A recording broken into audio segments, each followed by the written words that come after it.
Alright guys, welcome back. Today we're going to do Transformers issue number 14 by Daniel Warren Johnson, Jason Howard, Mike Spicer from him at Skybound. When I first saw this cover, I said, oh, it looks cool, but then I watched, wait a minute, what's going on? This is a his tank. And yeah, that's exactly what's happening, spoiler, in this book.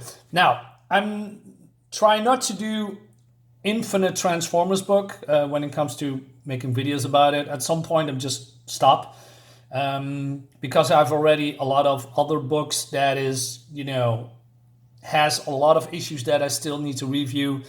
And so at some point, I believe when Megatron, takes over the team again, because it's now Soundwave, I guess, and Starscream is in the mix. And yeah, I'm probably gonna stop, but we'll see. Anyway, for me, this issue is a little bit hit and miss. I think the Transformers book in general is pretty good. This one, not so sure. Although there is some fun bits in here like this goofy stuff. And so these guys are from Mars. I mean, not literally. I mean, this Destro's people, right? And he built some fail-safe, just before, he's probably wants to kill them.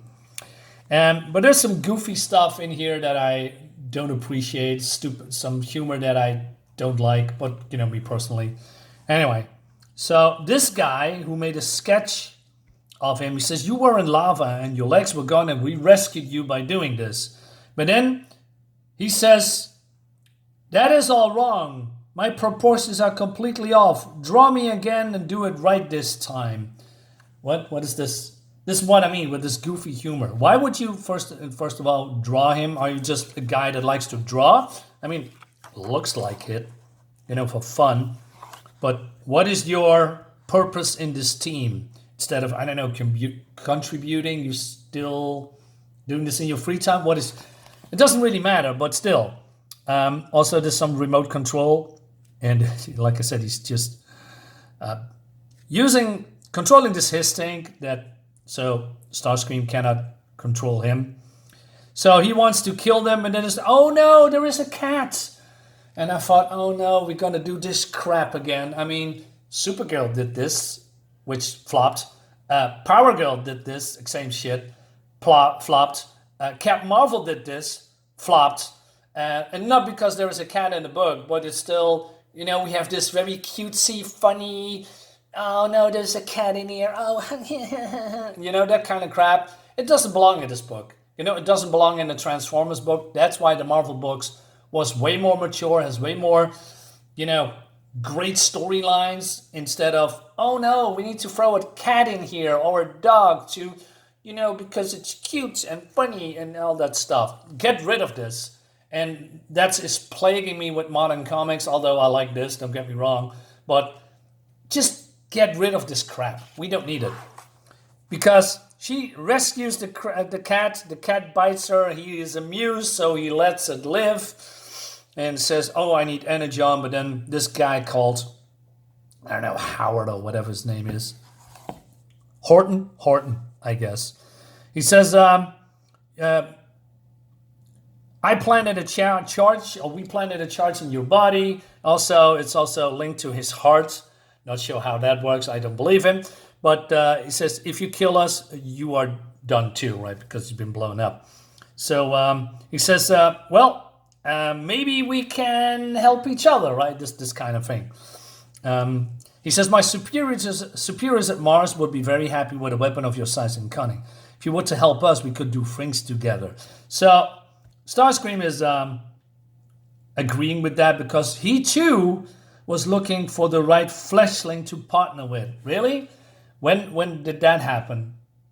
Because that's not what's happening at all. You just made this up.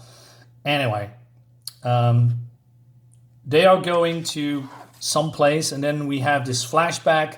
There's also a part that I don't like. Maybe it's canon, maybe it doesn't.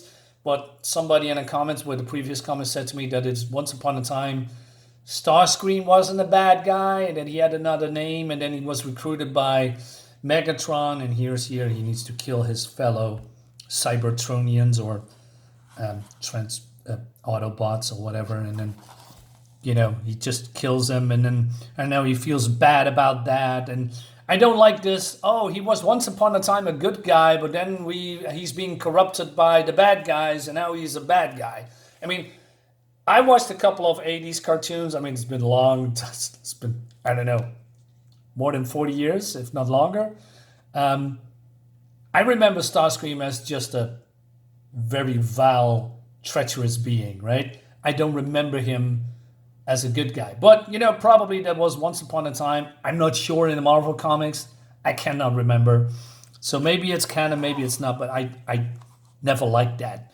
I mean, why just can't bad guys just be bad guys? Why they always, oh, he was once upon a time a good guy, yeah? Or, oh, he can be redeemed, that kind of crap. No, just let bad guys be bad guys, right? We need villains. Anyway, he's finding Astro Train, and he says, hey, what are you doing here? Well, he was been captured, right? But he also said, Soundwave freed me. He says he promised Megatron for joining his plan. Soundwave, giving you access to his master. He said, that's a lie. He says, he lies with every sentence that spills from his dirty faceplate. Where is he now? With you abandoned on this worthless beach. A perfect example of the fact that once his use for you ends, he will put you back in the storage to rust. So he says, come with me and join me, right? That kind of. So, yeah. Because he wants to deal with Soundwave too, because it's Soundwave was the reason that he's been falling into this lava pit and lost his legs, right? So, and then we see that, I don't know, some kind of a thing happened, and as a part of Cybertron is plunging into the ocean. I believe this is the ocean, right? You say, Astro Train, what's going on? And Astro Trains, there is so much happened, Starscream. So there's a, I don't know, tidal wave, is that how you say it? Have you parted with these weaklings? They rescued me from the clutches of death, if you can't believe it. So I think, okay, he's transforming into Astro Train, into this flying machine. But then before, this is what pisses me off a bit, he can board this plane. This guy says, oh no, you work for me. We need you to get us off of this beach. And I'm trying just to do that. You saved me. Now please allow me to return the favor. Dude, there is a tidal wave coming and you are arguing about nothing, right? And then of course they just in time escape it. So I think this particular part is BS. I mean, if I see this, and there is a robot trying to, I don't know, transform into a plane. Of course, you want to try to board it to get out of here. But no, they're just having a 5-minute argument. Well, this tidal wave is just so stupid. Anyway, so he's threatening him again. He said, hey, no funny business. So Astro Train says, Starscream in the water. Combaticans. So, He saves them, but there's 2 of them, right? And do my eyes deceive me? Is that you, Starscream? All right. So, but Astro Train says we are not out of the water yet. I made a joke.